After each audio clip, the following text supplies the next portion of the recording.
Commentaire de saint Thomas d'Aquin sur l'évangile de Jean, chapitre 19, verset 20 suite. Cette inscription, beaucoup de Juifs la lurent, parce que le lieu où Jésus avait été crucifié était proche de la ville, et elle était écrite en hébreu, en grec et en latin. L'évangéliste regarde ensuite la lecture qu'on fit de cette inscription.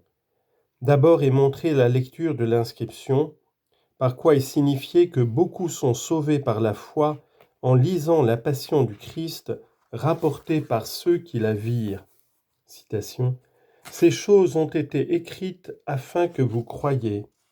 Jean chapitre 20 verset 31. En second lieu, nous est montrée la possibilité de lire, et celle-ci est double. La première se prend de la proximité du lieu vers lequel beaucoup affluaient.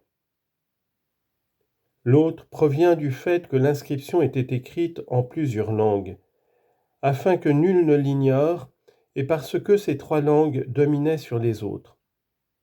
L'hébreu certes à cause du culte du Dieu unique, le grec en raison de la sagesse, le latin à cause de la puissance des Romains. C'est pourquoi ces trois nations revendiquent pour elles la dignité dans la croix du Christ, comme le dit Augustin. Par là est signifié que par la croix du Christ devaient être soumis les hommes pieux et religieux, désignés par l'hébreu, les sages désignés par le grec, et les puissants désignés par le latin.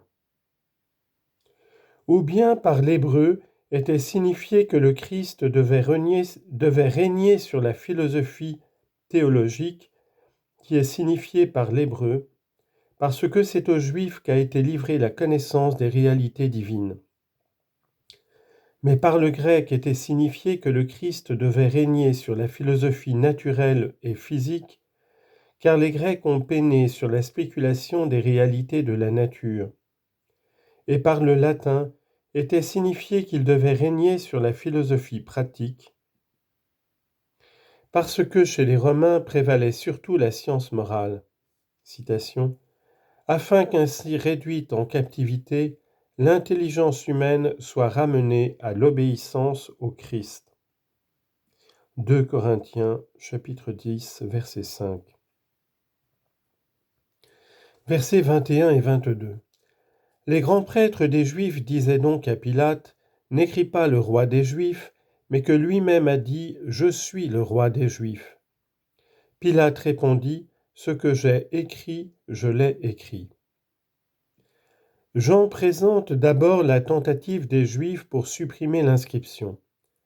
En effet, les grands prêtres des Juifs disaient à Pilate, « N'écris pas cela, le roi des Juifs, mais que lui-même a dit, je suis le roi des Juifs. » Par là sont manifestées la proclamation du Christ et l'opprobre des Juifs, parce qu'il est proclamé roi des Juifs.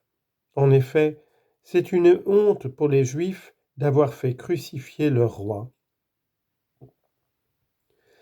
Mais s'il avait été écrit, lui-même a dit, je suis le roi des Juifs, cet outrage serait retombé sur le Christ et aurait montré une faute de sa part.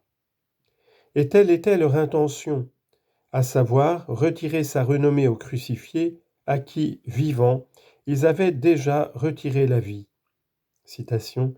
Il parlait contre moi ceux qui se tenaient à la porte. Psaume 68, verset 13.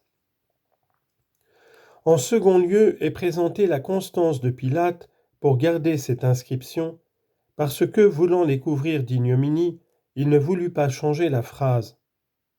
Ainsi Pilate répondit, « Ce que j'ai écrit, je l'ai écrit. » Et cela n'a pas été fait par hasard, mais préparé par Dieu longtemps auparavant et prophétisé, car certains psaumes sont intitulés ainsi, « Ne corromps pas de David pour une inscription de titre. » Psaume qui de fait se rapporte surtout à la passion du Christ, comme « Arrache-moi Seigneur à mes ennemis » Psaume 58, verset 2, ainsi que les deux précédents, « Pitié pour moi, mon Dieu, pitié pour moi, car en toi se confie mon âme » Psaume 56, verset 2, et « Si c'est bien avec vérité que vous parlez de justice » Psaume 57, verset 2.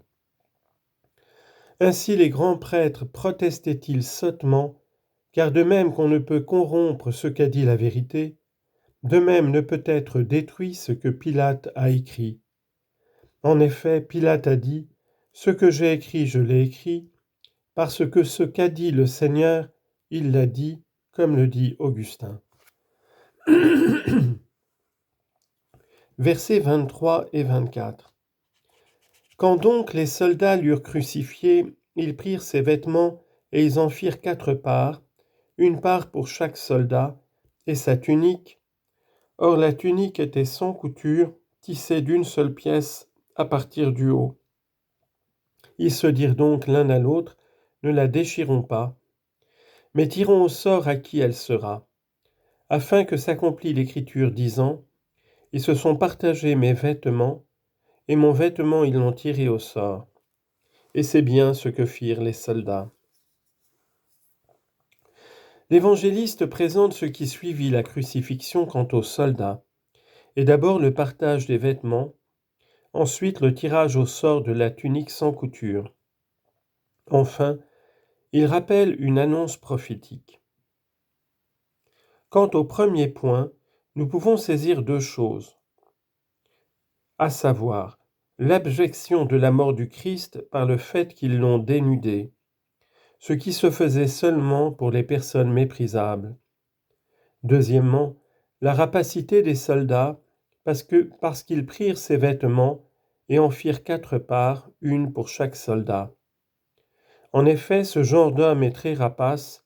Aussi Jean-Baptiste leur a-t-il dit, citation, « Ne molestez personne, contentez-vous de votre solde. »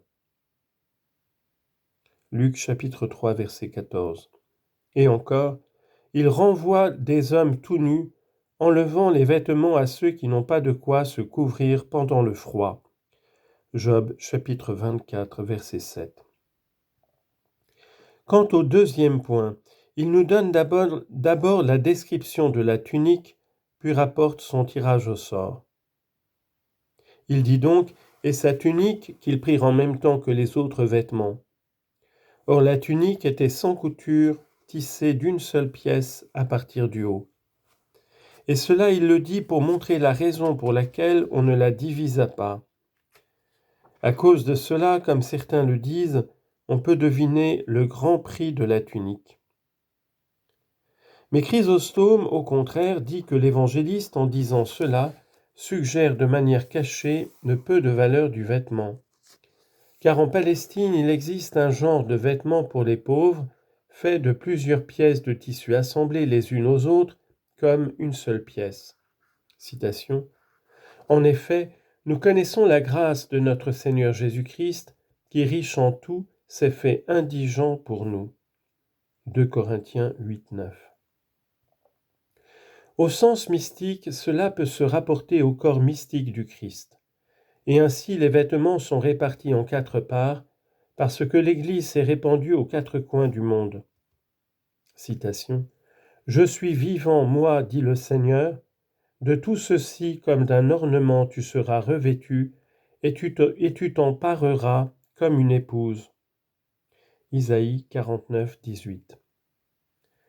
La tunique sans couture qui n'est pas divisée signifie la charité, parce que les autres vertus ne sont pas unies en elles-mêmes, mais sont unies par autre chose, dans la mesure où toutes se rassemblent dans la fin ultime, à laquelle seule la charité unit. Car même si la foi met en évidence la fin ultime et que l'espérance nous fait tendre vers elle, cependant, seule la charité nous y unit.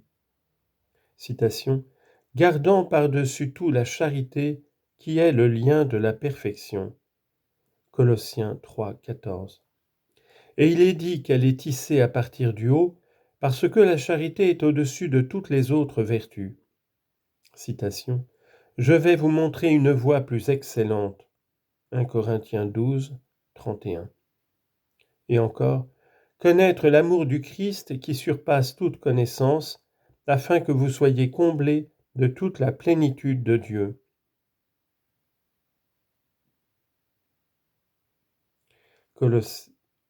1 Corinthiens 12, 31. Ou bien parce que la charité ne vient pas de nous-mêmes, mais de l'Esprit Saint.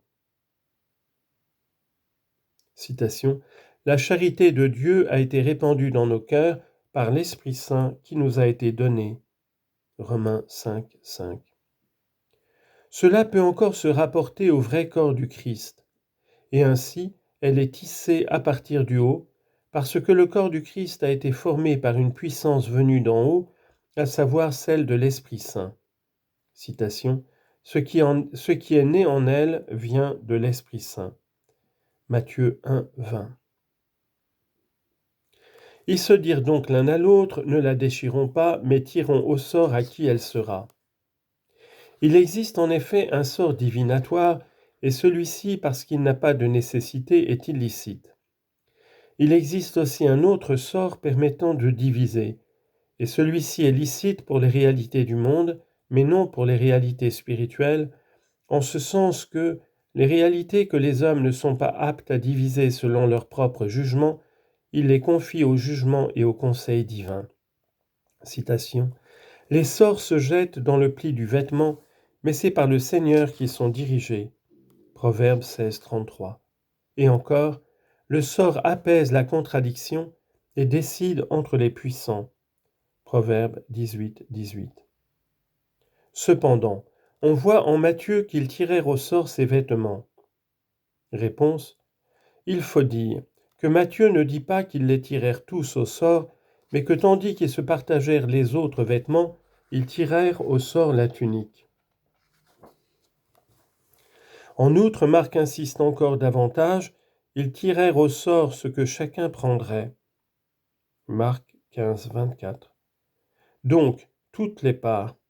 Réponse, il faut selon Augustin comprendre et présenter ainsi les paroles de Marc, ils tirèrent au sort, c'est-à-dire pour désigner qui aurait quoi, c'est-à-dire lequel d'entre eux prendrait la tunique.